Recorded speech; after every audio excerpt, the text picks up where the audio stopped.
Bienvenue sur la chaîne USA Celebrity Legacy. Au cours des derniers jours, l'Amérique a dit au revoir à plusieurs personnalités remarquables, des icônes dont l'impact se fera sentir pendant des générations. Dans l'épisode d'aujourd'hui, nous honorons leur vie, leur réalisation et l'héritage qu'ils laissent droit derrière eux. Ici, si l'une de leurs histoires vous a touché le cœur, veuillez envisager de laisser un j'aime pour aider à maintenir leur mémoire vivante. Merci d'être ici. Maintenant, commençons. Diane Keaton, l'actrice, réalisatrice et écrivaine lauréate d'un Oscar qui incarnait l'esprit, la chaleur et l'originalité, est décédée à 69 ans le 11 octobre 2025 à son domicile de Los Angeles. Entourée de sa famille, elle a laissé derrière elle un héritage qui a façonné des générations de cinéastes et de spectateurs. Keaton a accédé à la renommée internationale avec Annie Hall en 1977. Une performance qui lui a valu l'Oscar de la meilleure actrice et a révolutionné le genre de la comédie romantique. Son interprétation d'Annie, spontanée, indépendante et irrésistiblement réelle, est devenue une étape culturelle redéfinissant ce que le public attendait d'une femme leader.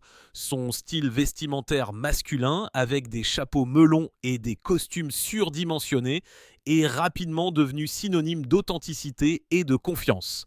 Avant sa percée, Bia avait déjà attiré l'attention pour ses collaborations avec Woody Allen, notamment Play It Again, Sam 1972, et a ensuite offert une profondeur émotionnelle obsédante en tant que Kay Adams dans Le Parrain 1972 et Le Parrain deuxième partie 1975.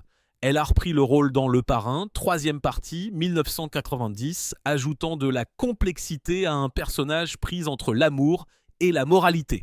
Ses performances ultérieures nominées aux Oscars dans Reds 1981, Marvin's Room 1996 et Quelque chose doit arriver 2003 l'ont confirmée comme l'une des actrices les plus polyvalentes et respectées de son époque. Au cours de ces 6 décennies de carrière, Bia est apparue dans une gamme extraordinaire de films. Baby Boom 1987, Le père de la mariée 1991, Le club des ex 1996 et Esprit de famille 2005. Même dans ces dernières années, elle a continué à apporter honnêteté et humour à l'écran dans Le club des lecteurs 2018 et Mac et Rita 2022, prouvant que le vieillissement pouvait être accepté avec grâce et rire. A fait face à plusieurs problèmes de santé tout au long de sa vie. Diagnostiquée d'un cancer de la peau à 21 ans, elle a développé un engagement à vie envers la protection solaire. Ma tante a perdu son nez, mon père et mon frère l'ont eu. C'est pourquoi je porte un écran solaire, a-t-elle déclaré au Los Angeles Times en 2015. Plus tard dans sa vie, elle a subi des interventions chirurgicales pour un carcinome épidermoïde, mais est restée résiliente et optimiste. Elle a également parlé ouvertement de sa bataille contre la boulimie, qui a commencé au début de sa carrière sous la pression de perdre du poids. Tout ce que je faisais, c'était satisfaire ma faim. J'étais une toxicomane, a-t-elle admis. Son ouverture a aidé à inspirer d'innombrables autres à faire face à des luttes similaires. En dehors de sa carrière célébrée, Keaton a trouvé une joie profonde dans la maternité. Dans sa cinquantaine, elle a adopté 2 enfants, sa fille Dexter et son fils Duke, qualifiant le rôle de parent de la plus grande œuvre de sa vie. FR, ils m'ont fait grandir, a-t-elle déclaré dans une interview passée, leur attribuant le mérite d'avoir ancré sa renommée dans quelque chose de réel. Lorsqu'on lui a demandé comment elle espérait qu'on se souvienne d'elle, a un jour répondu « Je vis avec moi-même et je suis à peine emblématique. Je me réveille et c'est encore moi. » Si son histoire vous a inspiré, commentez 69 ou écrivez Harib Diane Keaton pour honorer une femme qui a vécu avec vérité, humour et un sens de soi inébranlable.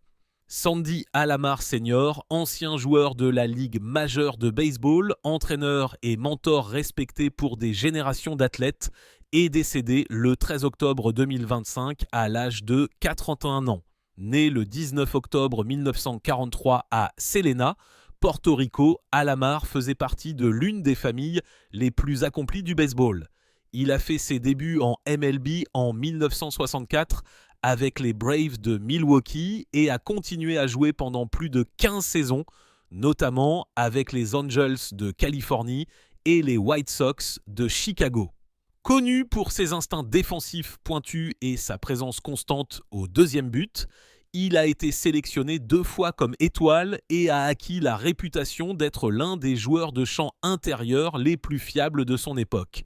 Après la fin de ses jours de joueur en 1968, Alomar a naturellement fait la transition vers le rôle d'entraîneur, passant des décennies en tant qu'instructeur et mentor de confiance auprès de plusieurs organisations, notamment les Cubs, les Mets et les Indians. Son influence s'étendait au-delà du terrain, façonnant non seulement les compétences des joueurs, mais aussi leur caractère et leur approche du jeu. Le baseball était profondément ancré dans la famille Alomar.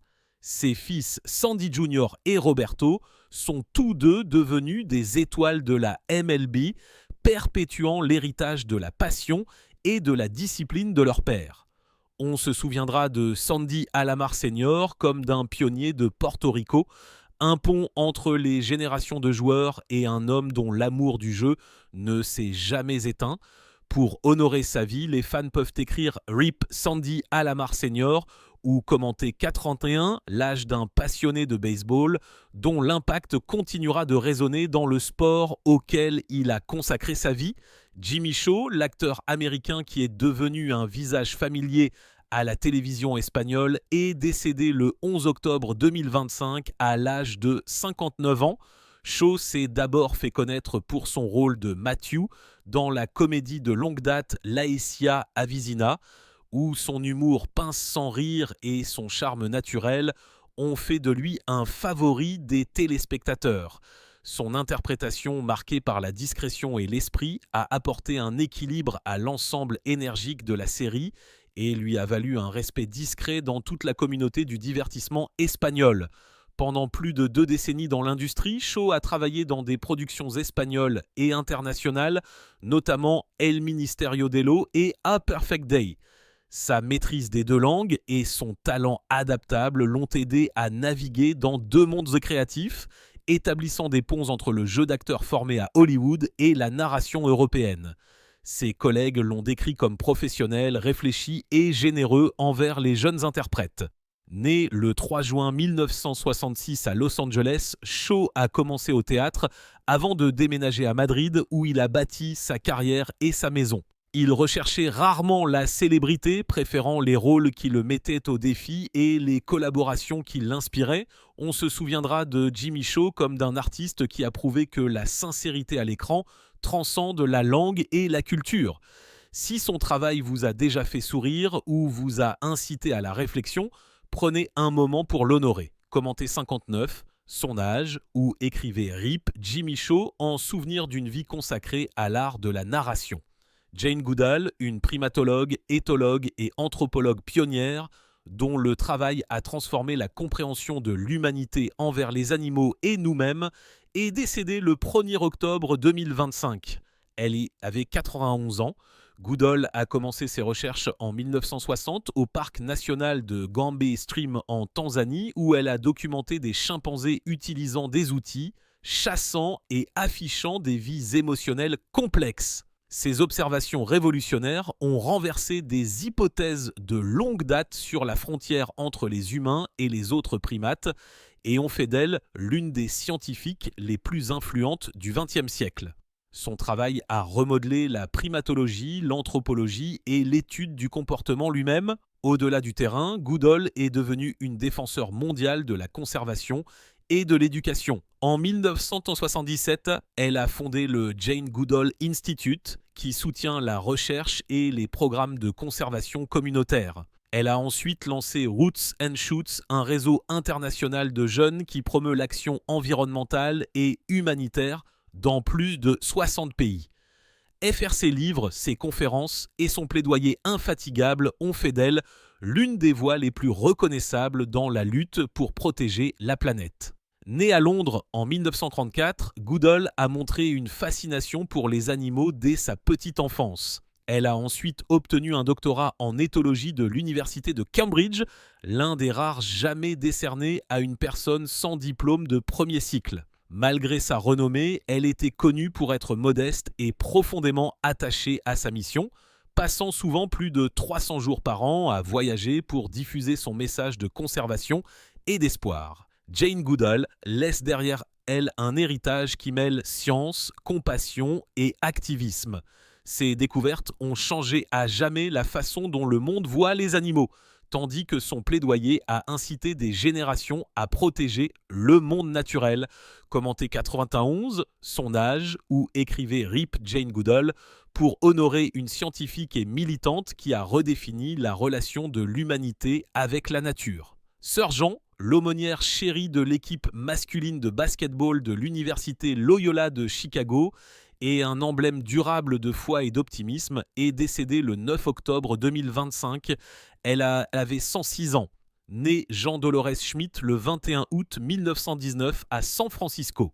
Elle est entrée chez les Sœurs de la Charité de la Bienheureuse Vierge Marie très tôt dans la vie, consacrant plus de 8 décennies à l'éducation, à la foi et au service communautaire. Pendant la plupart de ces années, elle a travaillé discrètement comme enseignante et conseillère, façonnant d'innombrables jeunes vies. Mais en 2018, elle est devenue un trésor national inattendu lorsqu'à 98 ans, elle a servi de cœur spirituel à la course de Cendrillon de Loyola jusqu'au Final Four de la NCAA. En 2023, elle a publié ses mémoires Wake Up with Purpose, réfléchissant sur les valeurs qui ont guidé sa longue vie, la gratitude, la curiosité et une foi inébranlable. Même dans ses années centenaires, Sœur John est restée active sur le campus, écrivant des lettres d'encouragement et apparaissant au bord du terrain avec son sourire caractéristique et son foulard Loyola. Bien qu'elle n'ait jamais recherché la célébrité, sa présence a rappelé au pays que la joie et la croyance sont intemporelles. L'héritage de Sœur Jean perdure non seulement dans l'histoire de Loyola, mais aussi dans le cœur de tous ceux qui ont vu sa lumière. Sa vie était un portrait d'un objectif inébranlable, vécu avec grâce et humour jusqu'à la toute fin. Commenté 106, où écrivait Rip Sœur Diane pour célébrer une vie de service et d'esprit qui a inspiré des générations. Terry Johnson, chanteur, compositeur et producteur légendaire, surtout connu en tant que membre des Flamingos, est décédé le 8 octobre 2025 à l'âge de 86 ans. Né le 12 novembre 1938 à Baltimore, dans le Maryland. Johnson a rejoint les Flamingos en 1956, ajoutant sa voix de ténor douce et ses harmonies raffinées au son caractéristique du groupe. En 1959, leur classique intemporel I Only Have Eyes for You est devenu un moment déterminant dans l'histoire de la musique, une chanson d'amour éthérée qui captive encore les auditeurs des décennies plus tard. Après avoir quitté les Flamingos, Johnson a rejoint Motown Records, où il a collaboré avec Smokey Robinson et The Miracles sur des tubes soul comme Baby Baby Don't Cry et Here I Go Again. Son influence créative a contribué à façonner l'âge d'or de la soul, mêlant élégance et émotion dans chaque note. Plus tard, Johnson s'est consacré au mentorat de jeunes artistes, veillant à ce que la grâce et le savoir-faire de sa génération perdurent. Son art représentait plus que la renommée. C'était une dévotion à vie à la mélodie, à l'harmonie et à la vérité dans la musique. Bien que la voix de Terry Johnson soit maintenant silencieuse, son héritage continue de résonner à travers chaque chanson qu'il a touchée, un doux rappel du pouvoir durable de l'amour. Si sa musique vous a déjà ému, prenez un moment pour l'honorer. FR Commenté 86, son âge, ou écrivez RIP Terry Johnson pour célébrer l'homme dont les chansons ont arrêté le temps. John Lodge, célèbre bassiste et compositeur des Moody Blues, est décédé le 10 octobre 2025 à l'âge de 81 ans. Né à Birmingham, en Angleterre, en 1945, Lodge s'est immergé dans la musique dès son plus jeune âge, maîtrisant la guitare et la basse. Il est devenu un membre fondateur des Moody Blues, un groupe qui a été le pionnier de la fusion du rock et d'éléments orchestraux avec des voix harmonisées qui allaient influencer des générations de musiciens. Il a contribué à certains des albums les plus emblématiques du groupe, notamment Days of Future Past, In Search of the Lost Chord et Seven Sojourn, coécrivant des morceaux qui restent célèbres à ce jour. Ses lignes de basse et sa présence scénique imposante sont devenues essentielles à l'identité du groupe, aidant les Moody Blues à perdurer en tant que pilier du rock progressif en dehors des projecteurs. Lodge menait une vie de famille privée, se mariant et élevant des enfants, tout en conciliant des décennies de tournées et d'enregistrements à l'échelle mondiale. Ses collègues se souviennent de lui, comme d'une personne disciplinée, créative et généreuse dans sa collaboration, des qualités qui ont nourri la longévité du groupe et inspiré d'autres musiciens. Son héritage se reflète dans chaque note jouée, chaque chanson qui continue de résonner auprès des fans et chaque artiste influencé par son travail. John Lodge laisse une empreinte durable sur l'histoire de la musique rock, un rappel du pouvoir du dévouement, de la créativité et du talent artistique. Rendez hommage à John Lodge aujourd'hui en écoutant sa musique, en partageant vos souvenirs ou en publiant RIP John Lodge. Grâce à la musique, son esprit et son influence continuent d'inspirer des générations. Tommy Price, batteur américain légendaire et force motrice de longue date derrière les sons les plus reconnaissables du rock, est décédé le 10 octobre 2025 à l'âge de 69 ans. Né à Brooklyn, New York en 1956, le lien de Price avec la musique a commencé tôt lorsqu'il a construit sa première batterie à partir de pièces de rebut et a commencé à jouer dans des groupes de quartier. À la fin de son adolescence, il se produisait sur le circuit new-yorkais où son timing précis et sa puissance tonitruante lui ont valu l'admiration de ses pairs. Dans les décennies qui ont suivi, il a tourné et enregistré avec Joan Jett et les Blackhearts, Billy Idol et Scandal, conduisant des hymnes comme I Love Rock and Roll et The Warrior. Ses performances ont capturé la rébellion brute et l'esprit du rock des années 1980, faisant de lui l'un des architectes méconnus du genre. En dehors de la scène, Price était connu pour son humour discret, sa discipline et sa loyauté inébranlable envers son art. Il a encadré de jeunes batteurs, mettant l'accent sur le groove plutôt que sur la gloire et le travail d'équipe plutôt que sur la renommée. Il laisse dans le deuil sa famille et ses amis qui se souviennent de lui, comme d'un artiste humble et d'un compagnon loyal. Le rythme régulier de Tommy Price résonne encore dans les mémoires de ceux qui ont grandi avec sa musique. Pour célébrer son rythme et son héritage, commentez 69, son âge, ou écrivez RIP Tommy Price pour honorer le batteur qui a donné au rock son cœur et son humanité. Patricia Routledge, l'une des actrices et chanteuses les plus célèbres de Grande-Bretagne, est décédée le 3 octobre 2025. Elle avait 95 ans. Elle est surtout connue pour son interprétation de Hyacinth Bucket dans Keeping Up Appearance de la BBC, un rôle qu'elle a joué de 1990 à 1995. La popularité durable de la série a fait d'elle un nom familier, son interprétation mêlant satire et chaleur d'une manière qui a défini la comédie britannique pendant des années. Sa carrière s'est étendue bien au-delà de la télévision. Routledge a construit ses fondations au théâtre, jouant dans des compagnies de répertoire et plus tard dans le West End, où elle s'est imposée comme un talent dramatique et musical.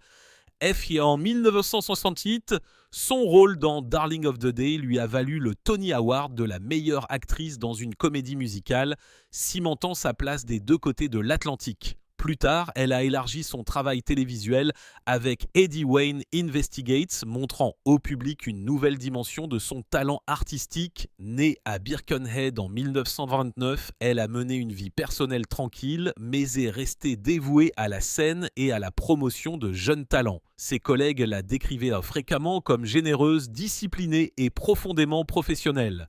Son héritage perdure dans les performances qui ont apporté rire, profondeur et vérité au public du monde entier. Pour honorer Patricia Routledge, commentez 95, son âge, ou écrivez RIP Patricia Routledge en mémoire de son impact durable sur le théâtre et la télévision. Ron Dean, l'acteur américain dont la carrière a été définie par des rôles de col bleu rugueux à travers le cinéma et la télévision, est décédé le 5 octobre 2025. Il avait 68 ans. Dean est devenu un visage familier pour le public grâce à des rôles de soutien qui portaient du poids et de l'authenticité. Il est apparu dans des classiques comme Risky Business 1943, The Breakfast Club 1985, Le Fugitif 1993, Le Client 1984 et The Dark Knight 2008. Souvent choisi comme détective, policiers ou personnages de col bleu, Il incarnait un réalisme qui ancrait les histoires du héros qu'il rejoignait. Né le 15 août 1947 à Chicago, dans l'Illinois, la vie de Dean était profondément liée à sa ville natale. Avant de se lancer dans le métier d'acteur, il a servi dans l'armée des Cendres américaine, une expérience qui a donné à ses performances ultérieures un avantage naturel. Il a commencé au théâtre avant de construire régulièrement un long CV au cinéma et à la télévision, passant avec aisance entre les drames policiers, les blockbusters hollywoodiens et les films indépendants. Bien que son visage soit bien connu, Dean a choisi une vie en dehors des projecteurs. Ses collègues et amis l'ont loué pour son professionnalisme discret et son humilité, notant qu'il laissait son travail parler de lui-même. Prenez un moment pour vous souvenir de lui, partagez une phrase, une histoire, rappelez-vous une scène qui a laissé une impression ou postez simplement le numéro 78, son âge, en hommage à un acteur dévoué dont l'héritage demeure dans les films qu'il a laissés derrière lui. Lionel Richie, l'architecte intemporel de l'émotion, le conteur dont les mélodies ont survécu à des générations. Il n'est pas simplement un chanteur, il est l'âme de nos ballades les plus durables. La voix qui a donné à l'amour son son et au chagrin sa langue. Avec facilité, il a donné au monde la grâce de la simplicité. Avec Three Times a Lady, il a transformé la dévotion en un hymne et avec Hello, il a chuchoté le mal du pays si magnifiquement que le silence lui-même s'est senti ému aux larmes. Chaque parole, chaque note, chaque pause, un battement de cœur. Écoutez Lionel Richie, ce n'est pas entendre de la musique, c'est sentir la mémoire elle-même chanter. Il est un pont entre les époques, entre le soul gospel de Tuskegee et les lumières aveuglantes des plus grandes scènes du monde. Faire du funk soulful des Commodores aux hauteurs scintillantes de sa renommée solo, la musique de Richie a traversé les générations et les langues, devenant la bande sonore de nos mariages, de nos chagrins d'amour, de nos danses lentes et de nos adieux. Sa voix a été là, stable, chaleureuse, indulgente. Lorsque les mots seuls ne pouvaient pas porter le poids de l'émotion à des millions de personnes, Lionel Richie n'est pas seulement un artiste, il est un sanctuaire. Le son familier de l'espoir enveloppé de mélodies, et pourtant, derrière ce sourire de velours et ce calme éternel se cache un homme qui a traversé le feu. Sous la lumière des projecteurs se trouvent des ombres que le monde voit rarement. La solitude de la célébrité, la douleur silencieuse de l'épuisement, la douleur de perdre l'amour pendant que le monde continue d'applaudir. Il a fait face à la pression de la perfection, aux fissures du doute de soi et à la peur que même les légendes puissent s'estomper. Mais chaque chute n'a fait que le faire s'élever plus haut. Chaque chagrin d'amour est devenu une autre chanson et chaque silence s'est transformé en une prière.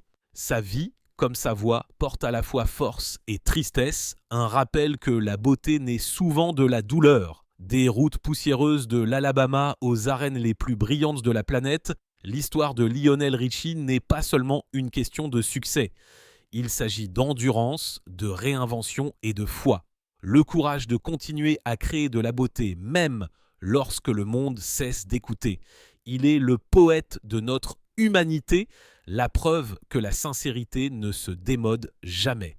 Alors, avant de fredonner toute la nuit ou de chuchoter les mots de Hello, faites une pause un instant. Laissez son histoire vous traverser, ressentez le poids de son voyage, la tendresse de son triomphe, le feu derrière le calme, parce que l'homme qui a fait chanter le monde sur l'amour a vécu chaque parole qu'il a jamais écrite. Ses débuts étaient loin d'être dorés. Lionel Brockman Richie Jr. est né le 20 juin 1949 à Tuskegee, en Alabama, une ville où la musique était à la fois refuge et rébellion, et où la chaleur du Sud portait les échos des chorales gospel et de la douleur séculaire. Il était le fils de Lionel Senior, un analyste de système discipliné de l'armée américaine, et d'Alberta Foster, une enseignante dévouée qui croyait que l'éducation était le seul héritage qui ne pouvait pas être enlevé. Leur maison, bien que modeste, était remplie de structure, de respect et de son. Le soir, lorsque l'air extérieur bourdonnait de cigales, le piano de sa grand-mère remplissait le salon, non pas avec une performance, mais avec une prière. Ces notes qui montaient et tremblaient à travers la maison sont devenues la langue du premier souvenir de Lionel. Tuskegee n'était pas une ville ordinaire.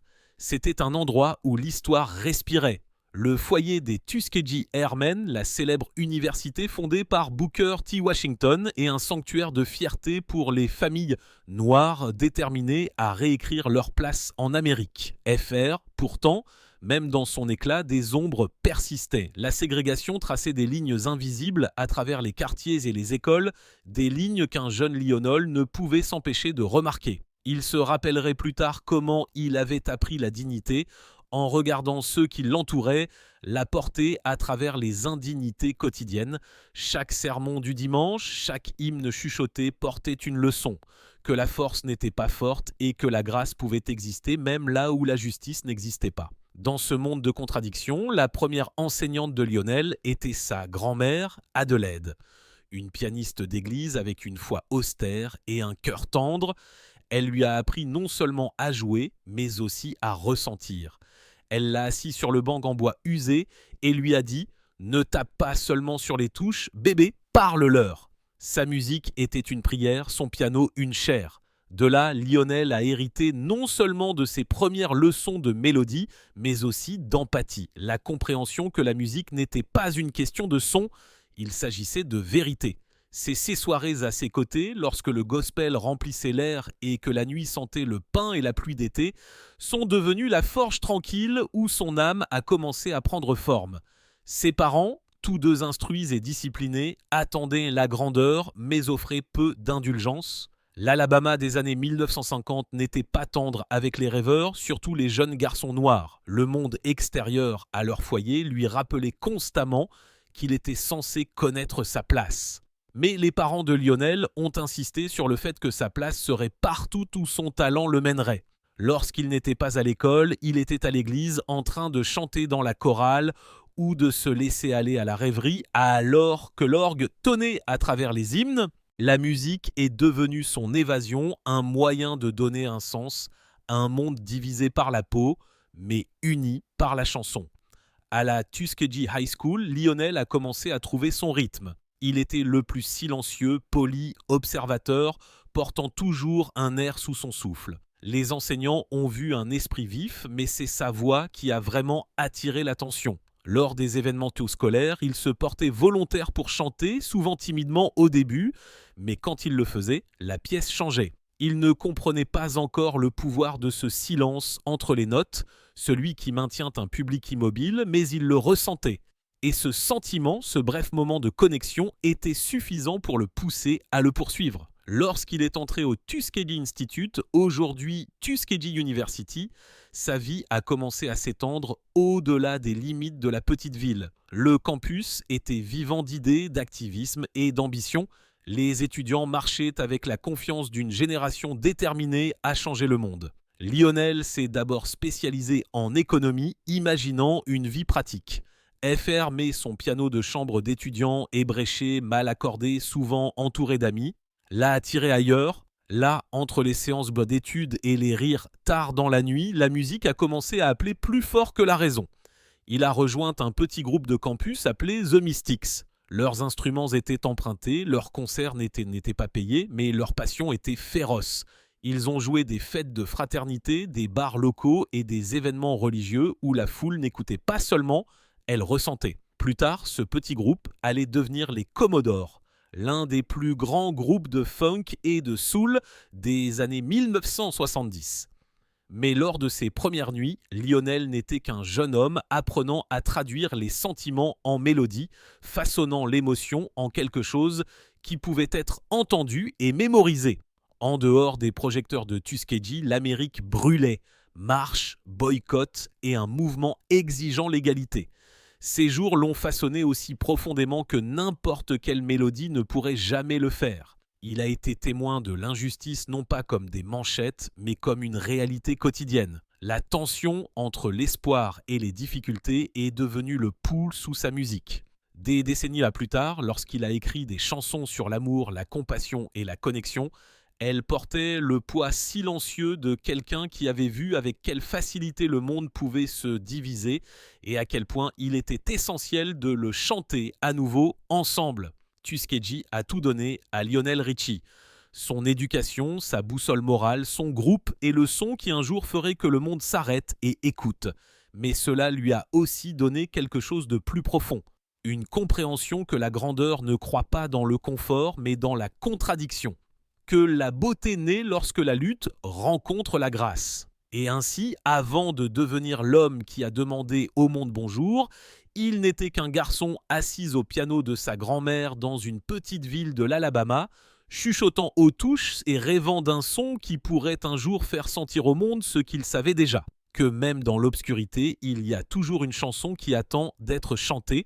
Ils ont commencé non pas comme des stars, mais comme des étudiants. 6 jeunes rêveurs du Tuskegee Institute réunis par le rythme et la faim.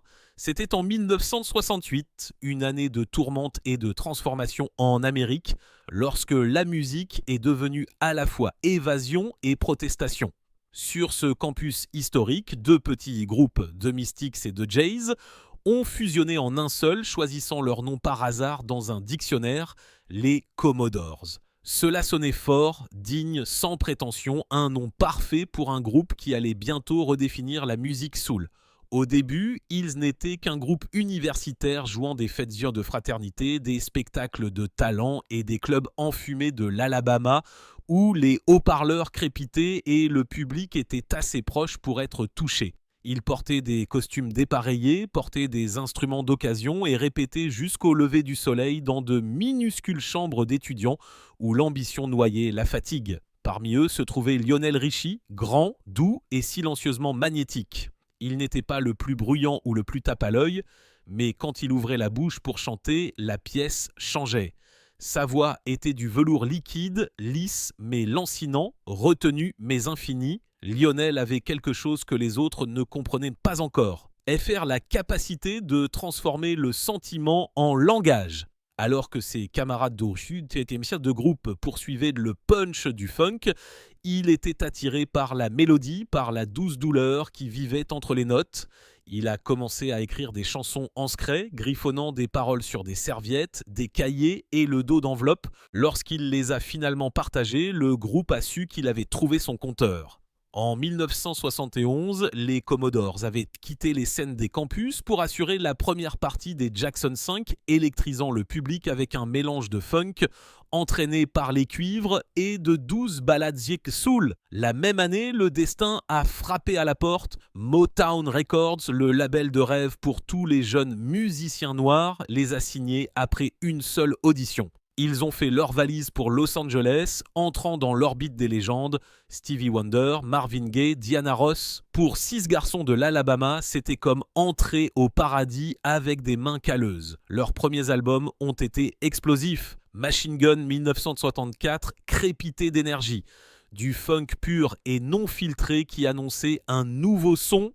Mais bientôt, la plume de Lionel a commencé à modifier la direction du groupe. Ses chansons ont ajouté de la douceur à leur fanfaronnade, du cœur à leur rythme. Easy 1977 a été son tournant. Contre les tendances à indice d'octane élevé de la décennie, il a osé rester immobile. Une ballade qui chuchotait, là où les autres criaient « Je suis facile comme un dimanche matin », a-t-il chanté. Et des millions de personnes ont trouvé la paix dans ces mots. C'est devenu un hymne à la vulnérabilité dans une ère obsédée par la force. Puis est venu Three Times a Lady, 1978, écrit pour ses parents, né du simple toast d'amour de son père à sa mère. Lionel a transformé ce moment en quelque chose d'éternel, une chanson qui a apporté de la tendresse à chaque mariage, chaque danse lente, chaque confession silencieuse de dévotion. Le monde écoutait maintenant, et ils n'écoutaient pas seulement les Commodores. Ils écoutaient Lionel Richie. Mais avec le succès sont venues les ombres.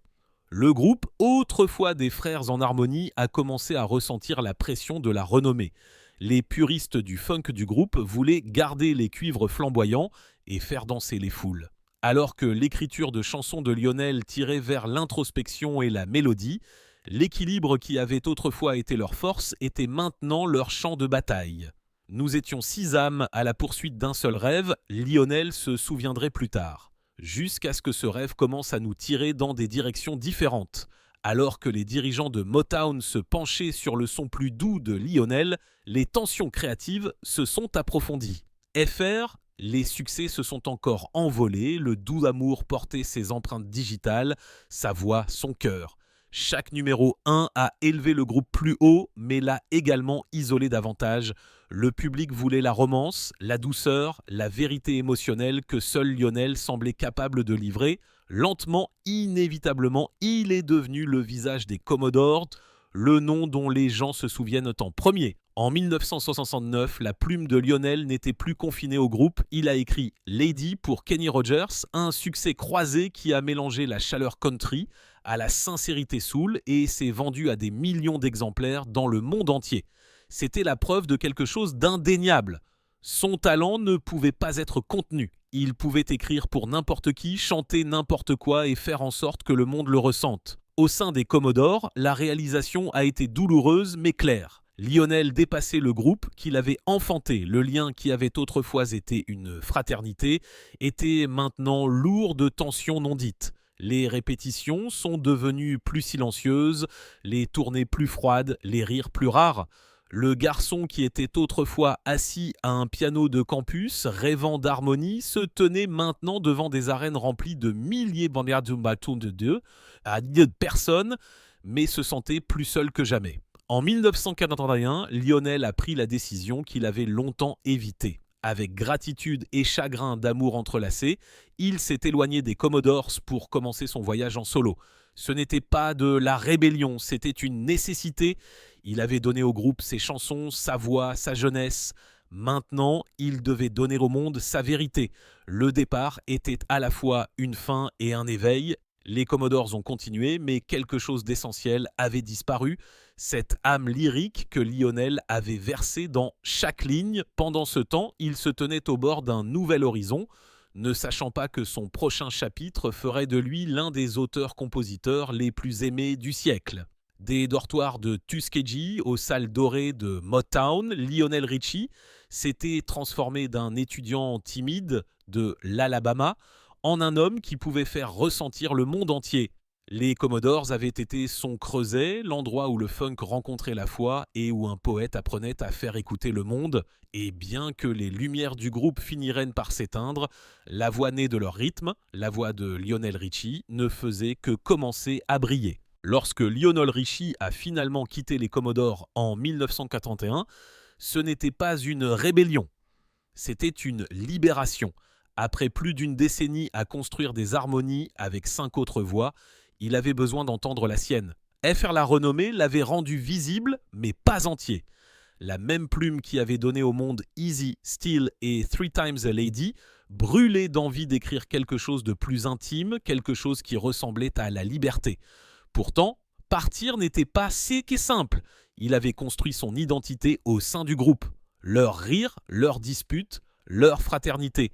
S'éloigner signifiait recommencer, non pas en tant que camarade de groupe, mais en tant qu'homme avec tout à prouver. Il a commencé tranquillement, sans spectacle. Pas de grandes annonces, pas de déclarations rebelles, juste un piano, un cahier et le même instinct qui le guidait depuis Tuskegee pour dire la vérité à travers la mélodie. En 1982, cette vérité a pris forme dans son premier album solo, Lionel Richie. C'était à la fois une continuation et une renaissance. La tendresse familière de ces ballades désormais encadrées par quelque chose de plus profond, de plus personnel. Le monde a été présenté à Truly, une chanson qui ne jouait pas seulement à la radio. Elle jouait dans les chœurs avec ses premières notes de piano et cette confession sans effort. You're once, twice, three times a lady, and I love you. Lionel a rappelé aux auditeurs que l'amour pouvait encore sembler pur. Truly s'est classé directement numéro 1 du Billboard Hot 100 et lui a valu son premier Grammy Award de la meilleure performance vocale pop masculine. L'album lui-même s'est vendu à plus de 4 millions d'exemplaires dans le monde, un succès étonnant pour un premier album, mais les chiffres n'ont jamais été l'histoire. Ce qui importait, c'est que Lionel Richie, l'écrivain discret derrière tant de succès des Commodores, était entré dans sa propre lumière. Et le monde l'a accueilli non pas comme un exilé, mais comme un héritier d'un nouveau type de musique soul, où son groupe prospérait autrefois dans le funk du rythme. Le chemin solo de Lionel était axé sur l'émotion. Des ballades à combustion lente qui transcendaient dans la race, le genre et la géographie. Son son était plus doux, mais pas plus petit. Universel, mais indubitablement enraciné dans l'église et la chaleur du sud de sa jeunesse. Dans You Are My Love et Truly, il a trouvé sa formule. La sincérité enveloppée de mélodie, le chagrin d'amour habillé de grâce. Sa voix, à parts égales douleur et assurance, est devenue le langage de l'amour à travers les continents. Mais même si son premier album résonnait encore sur les ondes, Lionel rêvait déjà plus grand. Il savait que le succès ne pouvait pas être répété. FR, il devait être réinventé. Ainsi, en 1983, il est retourné au studio avec une vision plus grande que n'importe quel groove, Motown ou ballade d'amour. Un album qui relierait non seulement les styles musicaux, mais des mondes entiers. Cet album était Can't Slow Down, le titre était prophétique. Il était imparable. Sorti en octobre 1983, Can't Slow Down était plus qu'une collection de chansons, c'était un manifeste de confiance. Du jubilatoire All Night Long, All Night au profond Hello Soul, le disque portait à la fois joie et nostalgie, rythme et réflexion. Lionel ne chantait plus seulement pour l'Amérique, il chantait pour le monde. All Night Long est devenu un hymne à la célébration. Son rythme inspiré du calypso, ses cuivres vibrants et son chant contagieux. Fiesta Forever a transformé chaque continent en une piste de danse. C'était de la joie distillée en son, une invitation universelle à oublier la douleur et à la danser à travers elle. La chanson a dominé les charts aux États-Unis, au Royaume-Uni et au-delà, cimentant la transformation de Lionel d'un ballader soul en un phénomène pop mondial. Puis est venue Hello, la chanson qui le suivrait pour toujours. Un murmure, une question, une confession enveloppée de mélancolie. Hello, is it me you're looking for? C'était à la fois nostalgie et abandon, un portrait de l'amour vu à travers les yeux de la vulnérabilité. Lorsque son clip vidéo a été présenté en première, celui avec le sculpteur aveugle créant le visage de Lionel à partir de la mémoire, le monde n'a pas seulement entendu la chanson, il l'a ressentie. Pour des millions de personnes, Hello n'était pas seulement un succès, c'était une blessure qui guérissait en mélodie. En 1984, Can't Slow Down était devenu l'un des albums déterminants de la décennie, se vendant à plus de 20 millions d'exemplaires dans le monde et remportant le Grammy Award de l'album de l'année. Lionel Richie, autrefois le garçon de Tuskegee qui regardait les mains de sa grand-mère glisser sur un piano, se tenait maintenant sur scène tenant la plus haute distinction de l'industrie de la musique. Il n'était plus seulement un auteur-compositeur. Il était un architecte de l'émotion, un artisan qui pouvait transformer le chagrin d'amour en universalité. Ce qui a rendu l'ascension solo de Lionel remarquable, ce n'était pas seulement sa vitesse, mais sa sincérité. FR à une époque où MTV célébrait le spectacle à l'excès, il offrait l'intimité. Alors que d'autres chantaient la rébellion, Lionel chantait la connexion, l'amour fragile du quotidien que les gens reconnaissaient en eux-mêmes. Il avait pris l'âme de la musique noire et lui avait donné un langage qui parlait au monde sans perdre ses racines. Des clubs RB de Détroit au salon de Tokyo, sa musique a franchi toutes les barrières qui ont essayé de la contenir. Les critiques ont essayé de définir son son, pop, soul, easy listening, mais Lionel a résisté à toutes les étiquettes. « Je n'écris pas pour une catégorie », a-t-il dit un jour, « j'écris pour le cœur humain » et c'était le secret. Ces chansons n'appartenaient pas à des genres. Elles appartiennent aux gens, aux cœurs brisés, aux personnes pleines d'espoir, aux rêveurs qui avaient besoin d'une voix pour dire ce qu'ils ne pouvaient pas. À la fin de 1944, Lionel Richie avait fait ce que peu d'artistes ont jamais réalisé. Il avait dépassé l'héritage des Commodores sans le trahir au-delà de Motown, sans abandonner son âme. Il était devenu un pont entre le public noir et blanc, entre le gospel et la pop, entre l'intimité et la grandeur. Et alors que les dernières notes de Hello s'évanouissaient dans le silence, le monde a compris. Lionel Richie n'était pas seulement un autre chanteur des années 80, il était le battement de cœur de l'époque, un rappel que même dans un monde bruyant, une voix douce pouvait encore déplacer des montagnes. Au milieu des années 1980, Lionel Richie n'était plus seulement un nom à la radio. Il était une impulsion dans le sang de la culture pop. L'homme qui écrivait autrefois des chansons d'amour dans les dortoirs de Tuskegee était devenu l'une des voix les plus reconnaissables sur Terre. Ses ballades remplissaient les salles de mariage, ses hymnes enflammaient les stades et son visage était aussi familier sur les couvertures de magazines que sur les palmarès musicaux. Pourtant, derrière chaque triomphe, il y avait la même intensité tranquille. Un perfectionniste qui ne poursuit pas la renommée mais le sens. Après le succès fulgurant de Can't Slow Down, Lionel aurait pu s'arrêter. Peu l'aurait blâmé. Mais sa nature n'était jamais de se reposer. Il est retourné au studio en 1985 avec la même humilité qui l'avait toujours guidé, cherchant une fois de plus un son qui pourrait survivre à son moment. FR, ce qui a émergé était Dancing on the Ceiling 1986, un album qui a capturé l'euphorie et l'épuisement d'une époque ivre de son propre rythme. La chanson-titre a explosé sur MTV avec une vidéo qui a défié la gravité littéralement. Lionel souriant alors qu'il dansait sur les murs et les plafonds incarnait la joie elle-même. Ce n'était pas seulement une chanson pop, c'était du mouvement pur, une célébration du fait d'être vivant au sommet de la possibilité. Mais même au milieu de toute cette énergie, le cœur de Lionel était toujours lié à l'émotion. En 1985, il a écrit « Say You, Say Me » pour le film « White Nights ». La chanson était un murmure de réconfort dans un monde turbulent. Son message simple mais profond, que la connexion pouvait perdurer même à travers la division. Il a grimpé au sommet des palmarès et a remporté l'Academy Award de la meilleure chanson originale, scellant le statut de Lionel non seulement en tant que tête d'affiche des palmarès, mais en tant que conteur dont les mots ont transcendé le cinéma et la chanson. Lorsqu'il s'est tenu sur la scène des Oscars, une statue dorée à la main, le public n'a pas vu un homme se prélasser dans la victoire. Ils en ont vu un qui en était humilié. Son sourire ce soir-là était silencieux, presque incrédule, comme si le garçon de Tuskegee ne pouvait toujours pas croire que le monde l'avait suivi ici. Pourtant, peut-être que son moment le plus déterminant de cette décennie n'est pas venu de ses propres disques, mais d'une chanson qui appartenait à tout le monde. En 1985, la famine a dévasté l'Éthiopie et le monde a semblé paralysé par le désespoir. Puis, d'un petit studio de Los Angeles, un nouveau type d'hymne est né. Lionel Richie et Michael Jackson ont coécrit We Are the World, un plaidoyer humanitaire chanté par les plus grandes voix d'une génération. Stevie Wonder, Diana Ross, Bruce Springsteen, Bob Dylan, Ray Charles, des légendes se tenant épaule contre épaule, unies par un seul refrain.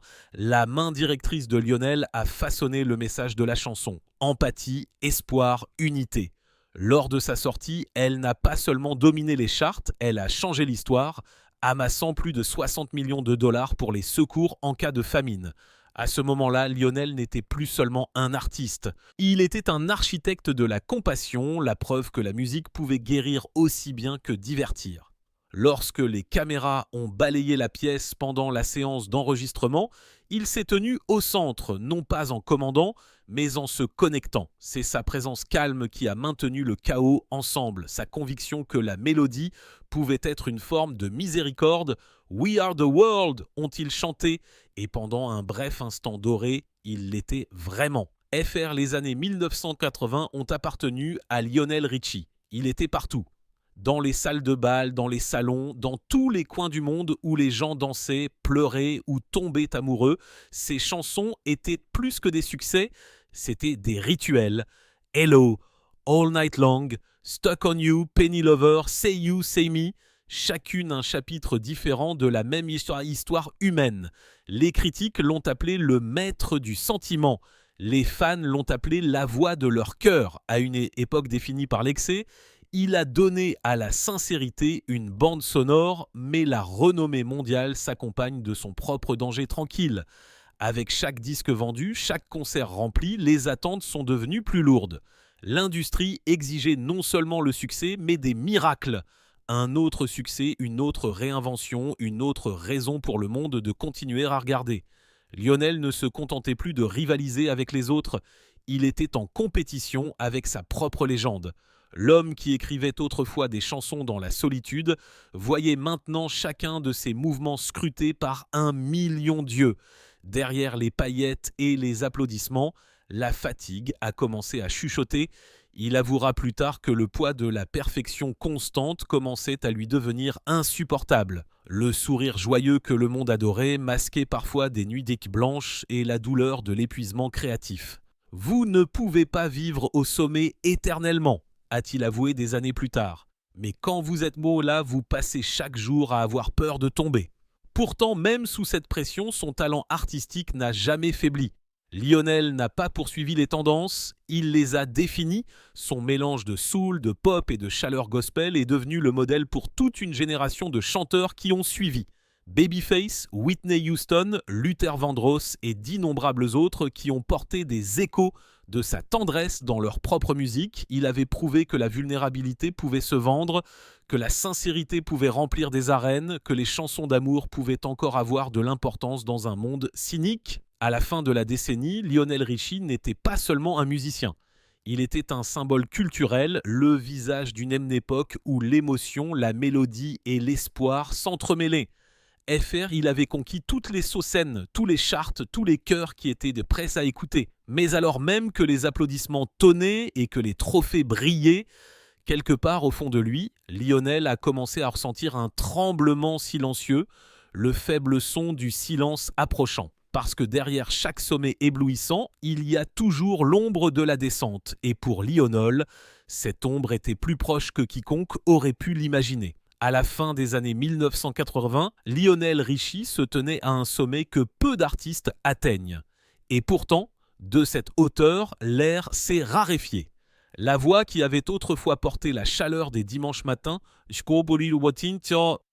et la joie des nuits sans fin.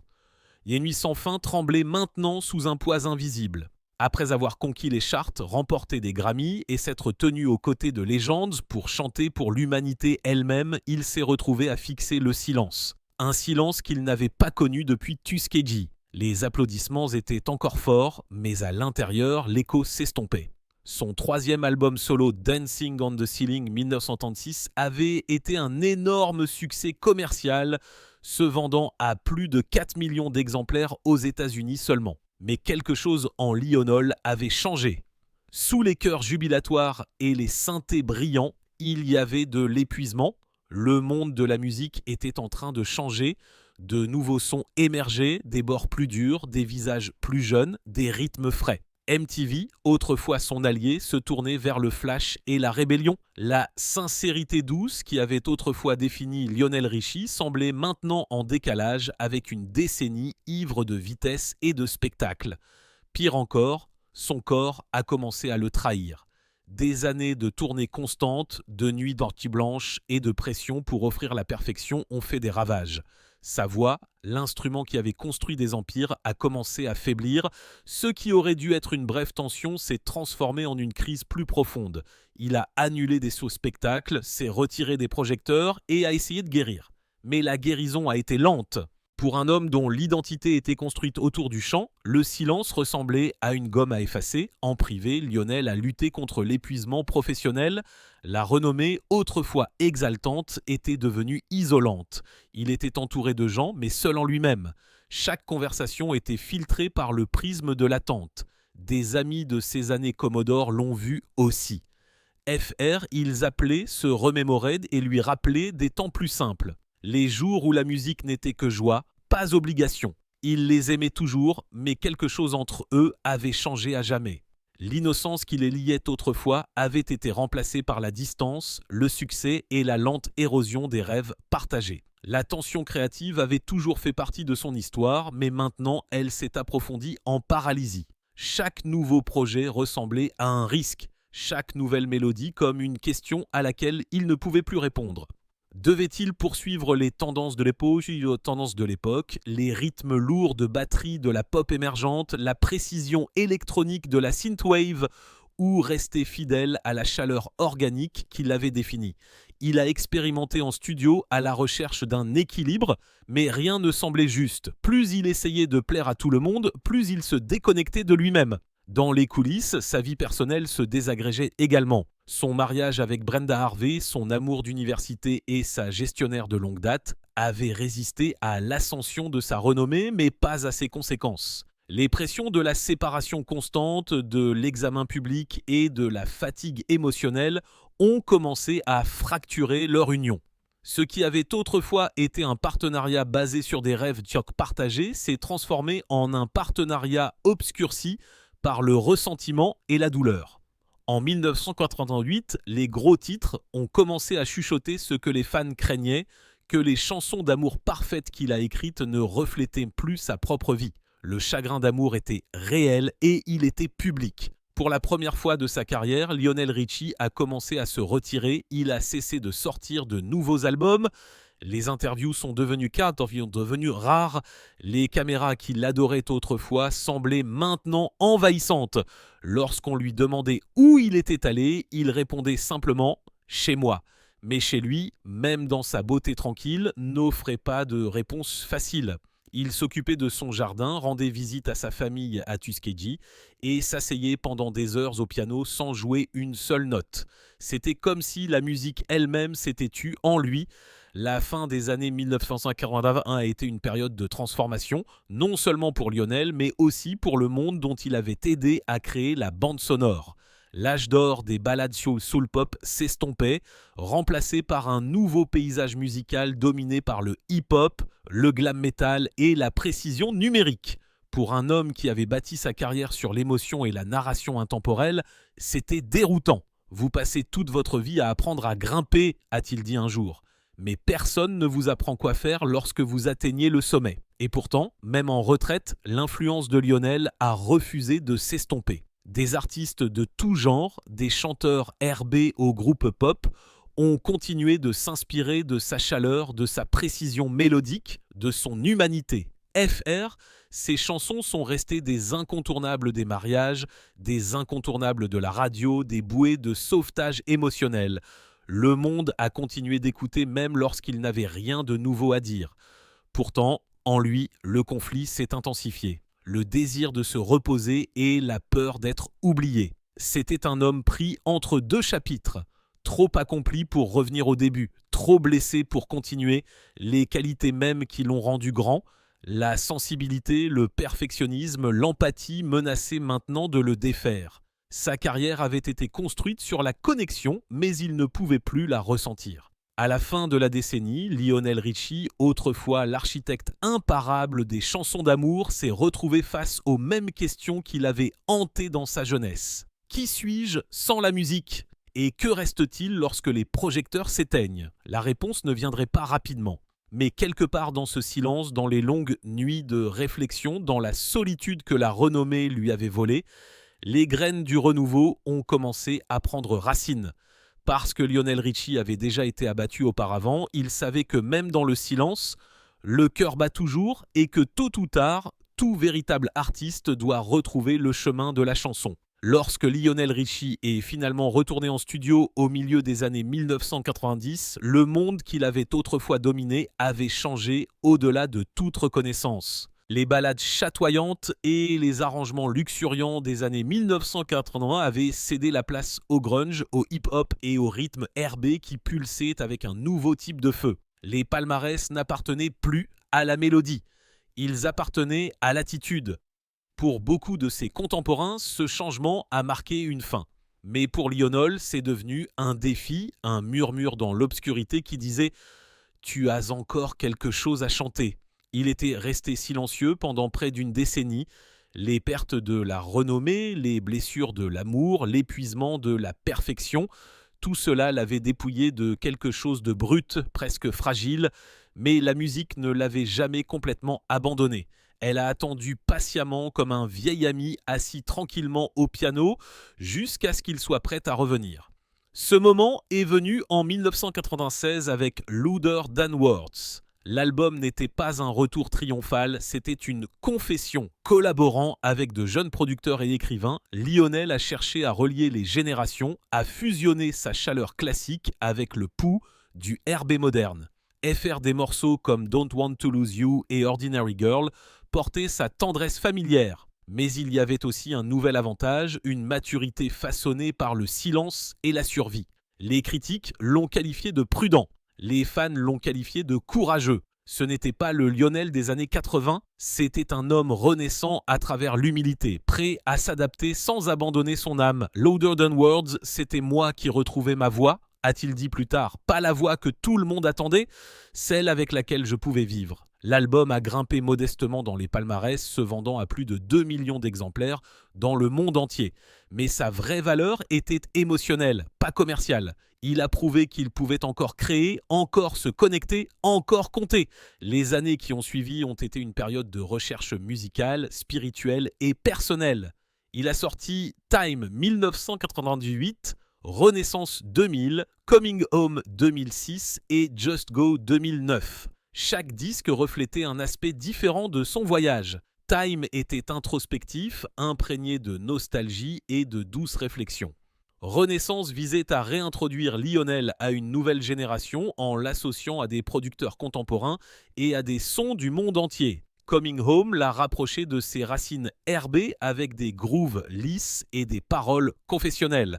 Alors que Just Go l'a trouvé embrassant la collaboration, l'humilité et l'enjouement, ces albums n'ont pas toujours dominé les charts, mais ils ont raconté une histoire plus profonde, une histoire d'endurance. Lionel Richie ne poursuivait plus les tendances, il apprenait à coexister avec elles. Alors que d'autres vieillissaient dans le silence ou le cynisme, il a abordé les années 2000 avec une grâce tranquille, prouvant que la pertinence n'est pas une course, c'est un rythme soutenu par l'honnêteté. Et puis, quand personne ne s'y attendait, il a fait quelque chose d'extraordinaire.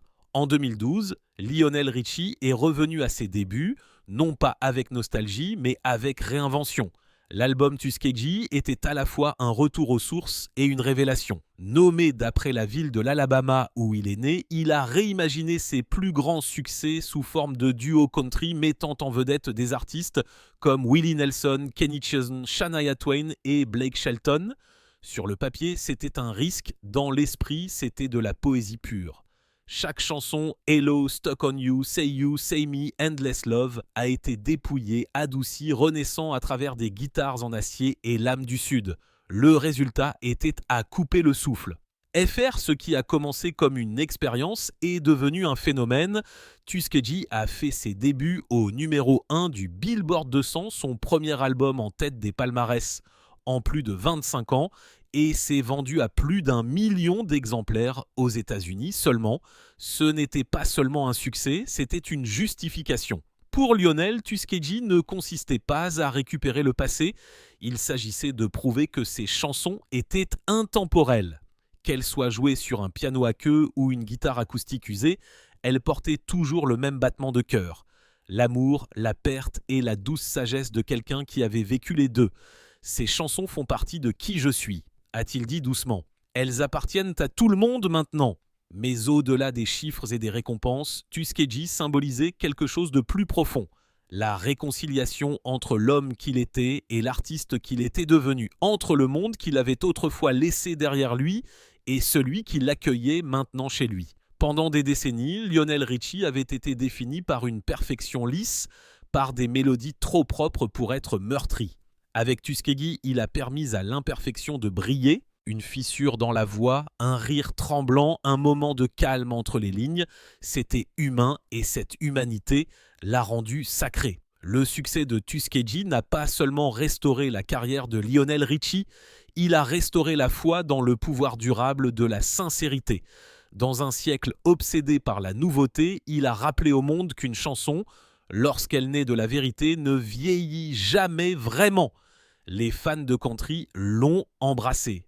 Le public pop l'a redécouvert et une nouvelle génération s'est retrouvée à fredonner les mêmes mots que leurs parents. « Hello, is it me you're looking for ?» Au moment où la tournée de l'album s'est terminée, Lionel n'était plus une légende vivant dans la nostalgie, il était un pont vivant entre les époques. Des clubs soul de Tuskegee à la scène mondiale, de Motown à Nashville, il avait transformé la survie en art. Sa musique avait autrefois porté l'optimisme de la jeunesse, maintenant elle portait la sagesse de l'endurance. Et alors qu'il regardait à travers les foules en train de lui chanter ses paroles, non pas comme un souvenir, mais comme quelque chose de toujours vivant. Lionel Richie a compris que son plus grand chef-d'œuvre n'était pas une chanson ou un album en particulier, c'était sa persévérance, son refus de s'estomper, sa conviction que le cœur, lorsqu'il a quelque chose à dire, trouvera toujours un moyen de se faire entendre. Malgré toute la grandeur de sa musique, les vers les plus poignants de Lionel Richie étaient souvent écrits non pas dans des studios, mais dans le silence, dans les coins tranquilles du chagrin d'amour, de la culpabilité et de la nostalgie. Derrière la voix de velours et le sourire doré, vivait un homme qui avait donné au monde des chansons d'amour, mais qui avait souvent lutté pour maintenir l'amour en vie dans sa propre vie. Son premier grand chapitre d'amour a commencé bien avant que la renommée ne se soit durcie en attente. En 1975, il a épousé Brenda Harvey, son amour d'université de Tuskegee, la femme qui avait cru en lui alors qu'il était encore un rêveur écrivant des paroles dans les dortoirs. Ils ont construit une vie ensemble alors qu'ils gravissaient les échelons de Motown. FRL, la constante à ses côtés alors qu'il faisait des tournées avec les Commodores, surmontant de longues nuits, des chèques de paye incertains et la naissance laborieuse du succès. Lorsque leur renommée s'est étendue, leur monde aussi. En 1983, le couple a adopté une petite fille, Nicole Camille Esco, la fille de 2 ans d'un ami musicien. Pour Lionel, Nicole est devenue l'encre dont il n'avait pas su qu'il avait besoin. « Elle a sauvé mon cœur », a-t-il dit un jour. « Elle m'a donné une raison de rentrer à la maison. » Mais la renommée, avec toute son adoration, apporte aussi de la distance. Alors que la carrière de Lionel montait en flèche au milieu des années 1980, le poids des voyages constants, des tournées interminables et de la pression créative a commencé à fracturer les fondations de son mariage. Ce qui a commencé comme un malentendu s'est bientôt transformé en silence, et le silence en éloignement. En 1988, ce silence s'est brisé de façon spectaculaire. Brenda a découvert Lionel dans un appartement avec Diane Alexander, la femme qui deviendrait plus tard sa deuxième femme. Ce qui a suivi a été une tempête de tabloïds qui a dépouillé le mythe de la perfection. La fureur de Brenda a fait les manchettes, les rapports de police, l'humiliation publique, les flashs de paparazzi, tout cela se déroulant sous les feux des caméras qui le célébraient autrefois. Pour un homme qui avait bâti une carrière sur des chansons de dévotion, c'était un moment d'ironie douloureuse. Le poète de l'amour pris dans l'épave de son propre cœur, le scandale l'a laissé ébranlé. Son image de conteur gentleman de la pop avait été meurtrie, mais plus profondément encore, il y avait les répercussions sur son moi privé. La culpabilité, la honte et la tristesse de voir quelque chose d'autrefois pur s'effondrer sous le poids de ses propres choix. Dans des interviews des années plus tard, il décrirait cette période non pas avec des excuses, mais avec un regret tranquille.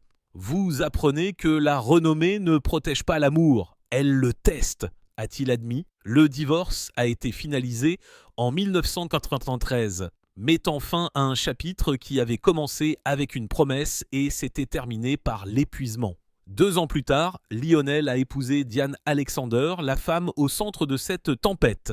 Leur relation, bien que née d'une controverse, portait sa propre tendresse. Ils ont partagé 2 enfants, Miles Brockman Richie, né en 1994, et Sophia Richie, née en 1998. Pendant un certain temps, Lionel a semblé à nouveau en paix, entouré de jeunesse et de rire. Les photographies de cette époque le montrent souriant facilement, tenant ses nouveaux-nés avec la révérence d'un homme qui comprenait à quel point la joie pouvait être fragile. Pourtant, sous cette sérénité se trouvait la même dualité obsédante qui l'avait toujours suivi. L'artiste adulé par des millions de personnes et le père qui craignait de manquer trop de choses. FR, sa renommée, bien qu'une bénédiction, est devenue une sorte de cage. Le monde exigeait un accès constant à sa vie. Des interviews, des apparitions, des tournées, alors que ses enfants grandissaient à l'ombre de cette renommée, apprenant tôt que leur père appartenait autant au public qu'à eux. Nicole, maintenant adulte, parlera plus tard de l'étrange douleur de grandir célèbre par association. « Mon père était toujours là », a-t-elle dit une fois, mais le monde était toujours plus bruyant. Miles, plus silencieux et plus privé, a lutté contre les pressions de l'attente. Alors que Sophia, brillante, ambitieuse et farouchement indépendante, a trouvé sa propre lumière dans la mode et le mannequinat. souvent décrite comme le miroir de son père en grâce et en charme. Lionel, fier mais protecteur, a appris à marcher sur la ligne délicate entre le père et la figure, entre guider et laisser partir. Vous voulez tout réparer, a-t-il avoué, mais parfois l'amour consiste à se retirer et à les laisser devenir qui ils sont. Au début des années 2000, son deuxième mariage a également commencé à se fracturer sous les pressions familières de la renommée, des voyages et de la fatigue. Le divorce en 2004 a été amiable mais lourd de déjà-vu. Pour Lionel, c'était un moment de bilan. 2 mariages, 3 enfants, une vie d'applaudissements et pourtant les questions silencieuses persistaient. Avait-il trop donné au monde et pas assez à ceux qui avaient le plus besoin de lui ? Les années qui ont suivi sont devenues une période de réflexion et de lente guérison. L'homme qui remplissait autrefois les arènes a commencé à trouver du réconfort dans des espaces plus petits, dans la méditation, dans le jardinage, dans le temps passé près du piano, non pas à composer mais à écouter. Ses relations avec ses enfants se sont approfondies au cours de ces années. L'ascension de Nicole vers la célébrité, ses luttes publiques et son éventuelle rédemption ont reflété l'arc de son père. À travers elle, Lionel a vu un reflet de son jeune moi. La douleur de la visibilité, le désir d'authenticité, elle est ma plus grande enseignante, a-t-il dit avec une fierté tranquille. En dehors des projecteurs, Lionel a découvert quelque chose qu'il n'avait jamais vraiment connu auparavant. Le contentement sans performance. Il n'avait plus besoin d'être l'homme sur scène pour se sentir complet. Il avait passé des décennies à écrire des chansons sur l'amour, mais ce n'est que maintenant, dans le silence, après 2 divorces, après un scandale public, après une réconciliation, qu'il a commencé à le vivre. Lorsqu'on lui a demandé dans les années suivantes s'il croyait toujours en l'amour, Lionel a souri de ce doux sourire entendu qui avait autrefois fait fondre le monde. Toujours, a-t-il dit, parce que l'amour n'est pas ce que vous perdez, c'est ce que vous apprenez, et c'est peut-être la mélodie la plus vraie que Lionel Richie ait jamais écrite. Pas une chanson chantée sur disque, mais une chanson vécue. Et faire une chanson à vie de chagrin, d'amour et de pardon, de distance et de retour, d'apprentissage que même les légendes doivent trébucher pour comprendre la chose même dont elles ont chanté tout au long. Au moment où Lionel Richie a franchi le cap de ses 70 ans, sa voix avait déjà survécu à des générations. Une bande sonore pour les mariages, les réunions, les chagrins d'amour et les retours aux sources à travers 5 décennies. Peu d'artistes dans l'histoire moderne pouvaient prétendre à une telle portée. Plus de 100 millions de disques vendus, 4 Grammy Awards, un Oscar, un Golden Globe et une étoile scintillante éternelle sur le Hollywood Walk of Fame. Pourtant, la véritable mesure de l'héritage de Lionel Richie n'a jamais été comptée en or ou en verre. Il a été mesuré dans la façon dont les gens se sentent lorsque sa musique joue, que ce soit dans une salle paroissiale en Alabama, un café à Paris ou un bar karaoké à Tokyo, quelqu'un quelque part chuchote toujours « Hello, is it me you're looking for ?» Il est l'un de ces rares artistes qui ont réussi à devenir intemporels sans devenir nostalgiques. Ses chansons All Night Long, Easy, Endless Love, Say You, Say Me ne sont pas des reliques d'une époque révolue, mais des hymnes vivants à l'émotion elle-même. Elles transcendent le genre, la couleur et la génération. Dans les années 1970, il a donné à la musique soul de l'élégance. Dans les années 1980, il a donné de la sincérité à la pop. Et dans les années 2000, lorsque l'industrie a commencé à échanger le sentiment contre l'éclat, Lionel a tranquillement refait surface, rappelant au monde que la mélodie et le sens comptaient toujours. Lorsque Tuskegee l'a ramené au sommet des palmarès en 2012, cela a fait plus que raviver une carrière. Cela l'a reconnecté avec l'esprit de là où tout a commencé. Ces chansons renaissant à travers des harmonies country et des collaborations modernes sont devenues des ponts entre les traditions RB et country, noir et blanc, passé et présent. Dans cet acte de réinvention, Lionel Richie est devenu quelque chose de plus grand qu'une star. Il est devenu un unificateur, un rappel que la musique à son état le plus pur est le langage universel de l'empathie. Il n'est donc pas surprenant qu'en 2018, Richie ait accepté un nouveau rôle qui a apporté sa chaleur à une toute nouvelle génération en tant que juge à American Idol. Là, il n'était pas la légende inaccessible d'une autre époque, mais le mentor sage, calme, humoristique, infiniment compatissant.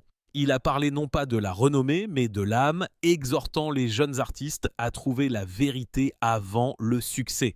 Le monde n'a pas besoin d'un autre succès, a-t-il dit à un candidat. Il a besoin de ton histoire. Son honnêteté douce, associée à la gravité d'un homme qui a vécu chaque parole qu'il a écrite, a fait de lui la boussole émotionnelle de l'émission.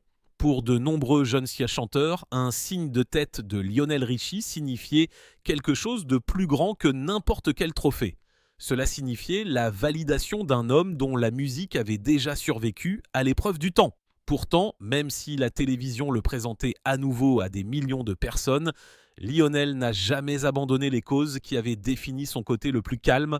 Son travail humanitaire s'est poursuivi, du soutien à la Breast Cancer Research Foundation et à City of Hope à son rôle d'ambassadeur mondial de l'UNICEF, un rôle qu'il occupait depuis l'époque de We Are the World. Cet hymne de 1985 coécrit avec Michael Jackson avait été plus qu'un simple single de charité. FR, c'était une déclaration spirituelle et même maintenant, des décennies plus tard, le cœur humanitaire de Lionel reste inébranlable. « Vous n'arrêtez pas de vous soucier quand les caméras s'éteignent », a-t-il dit un jour. C'est là que c'est le plus important. Les honneurs qui ont suivi plus tard dans sa vie semblent faire écho à cette même vérité. En 2022, Lionel Richie a finalement été intronisé au Rock'n'Roll Hall of Fame, une reconnaissance que beaucoup estimaient attendue depuis longtemps.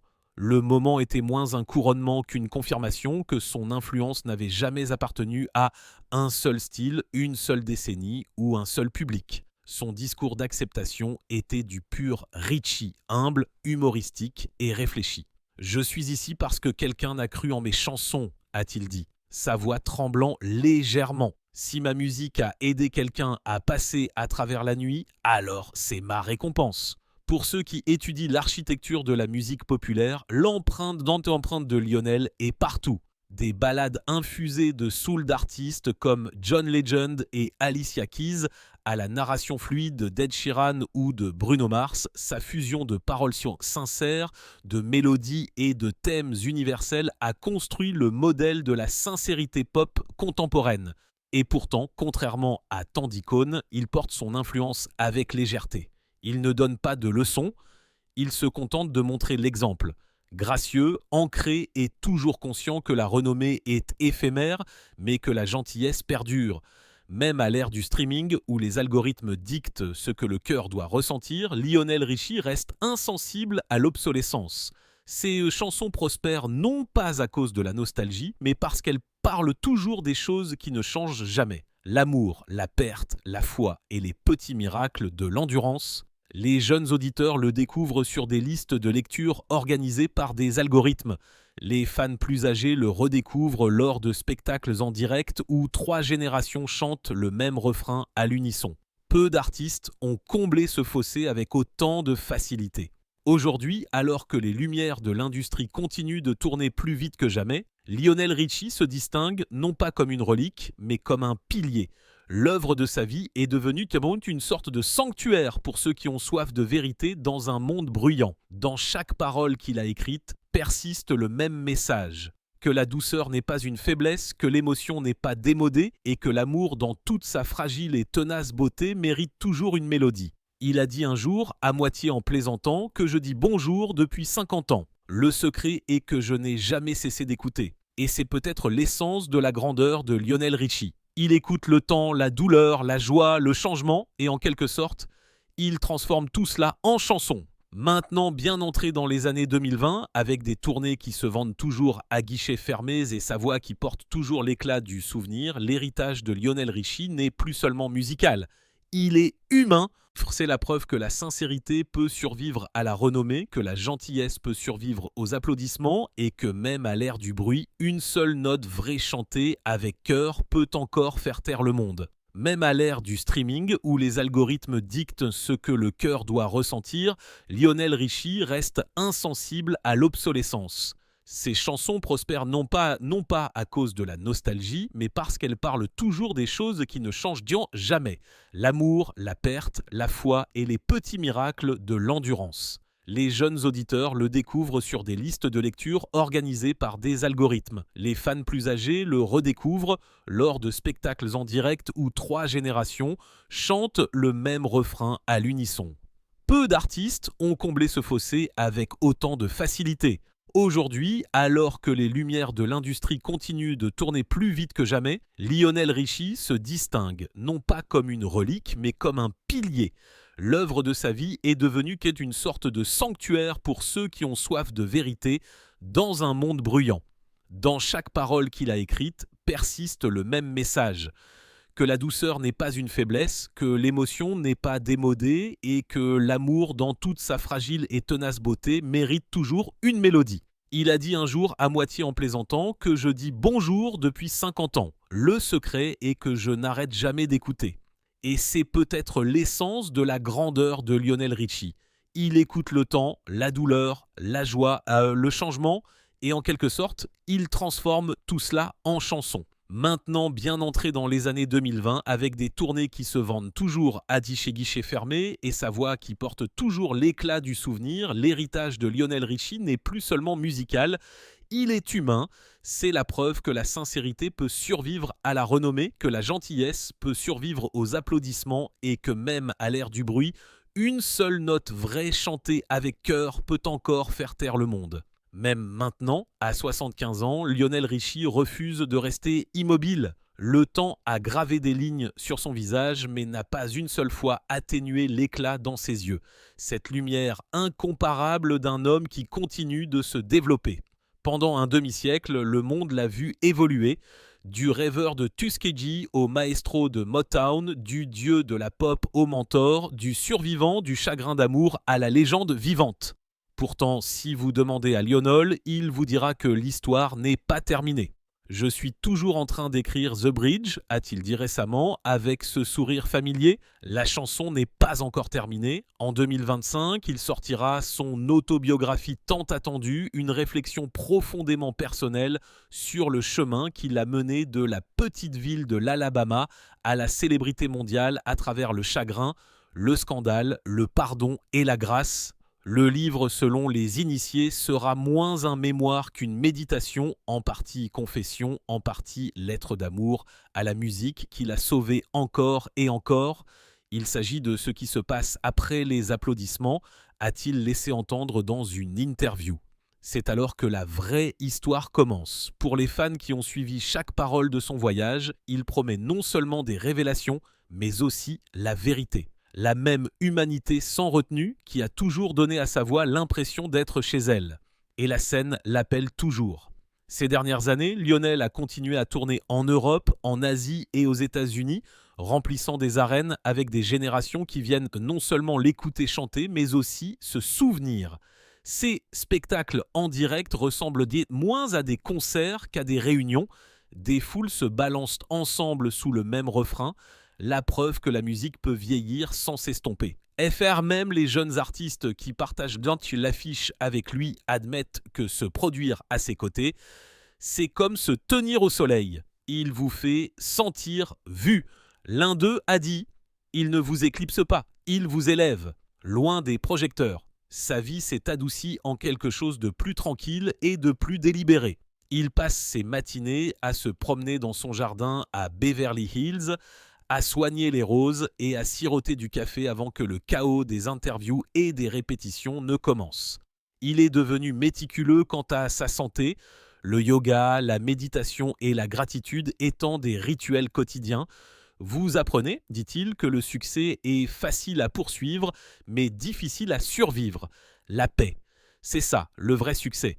Mais peut-être que la plus grande évolution de Lionel est celle qu'aucun palmarès ne peut enregistrer.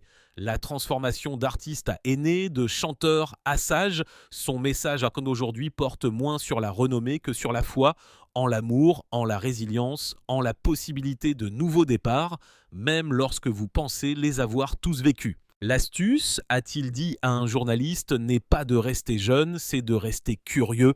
C'est ainsi que vous continuez à chanter. Ainsi, alors que le monde attend sa prochaine chanson, sa prochaine histoire, Lionel Richie reste ce qu'il a toujours été, un pont entre les générations, entre le chagrin d'amour et la guérison, entre l'homme qui chantait autrefois easy et l'homme qui a appris que rien dans la vie ne l'est vraiment. Et maintenant, avant que sa mélodie ne s'évanouisse dans la nuit, faites une pause un instant. Pensez à ce que sa voix a signifié pour vous. Les mariages, les adieux, les nuits calmes où Hello ressemblait à une main qui tendait à travers l'obscurité. Parce que la plus grande chanson de Lionel Richie n'a jamais porté sur la romance ou le rythme. Elle a porté sur nous, sur le courage d'endurer, la grâce de pardonner et la beauté de devenir immobile.